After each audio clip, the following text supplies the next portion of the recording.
ಮನೆಯಂಗಳದಲ್ಲಿ ಬೆಳೆಯುವ ಅಲಂಕಾರಿಕ ಗಿಡಗಳು ಮನೆಗಳಿಗೆ ಸೌಂದರ್ಯವನ್ನು ನೀಡುವುದಲ್ಲದೆ ಮನಸ್ಸಿಗೆ ಮುದವನ್ನು ನೀಡುತ್ತದೆ ಎಂದು ತೋಟಗಾರಿಕೆ ಇಲಾಖೆಯ ಹಿರಿಯ ಸಹಾಯಕ ನಿರ್ದೇಶಕರಾದ ಸತೀಶ್ ಹೆಗಡೆ ಹೇಳಿದರು.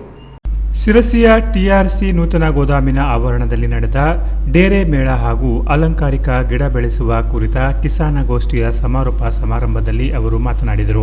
ಇಂದು ಅಲಂಕಾರಿಕ ಗಿಡಗಳು ದೊಡ್ಡ ಪ್ರಮಾಣದಲ್ಲಿ ಆದಾಯ ಗಳಿಸುವ ವ್ಯವಸ್ಥೆಯಾಗಿ ರೂಪುಗೊಂಡಿದ್ದು ಮನೆಯಂಗಳವನ್ನ ಬಿಟ್ಟು ದೇಶೀಯ ಹಾಗೂ ಅಂತಾರಾಷ್ಟ್ರೀಯ ಮಾರುಕಟ್ಟೆಯನ್ನು ತಲುಪಿದೆ ಎಂದರು. ಅಲಂಕಾರಿಕ ಗಿಡಗಳ ಮಹತ್ವ ಹಾಗೂ ಇವುಗಳನ್ನು ಬೆಳೆಸುವ ಪದ್ಧತಿಯ ಕುರಿತು ಸವಿವರವಾದ ಮಾಹಿತಿಯನ್ನು ನೀಡಿದರು.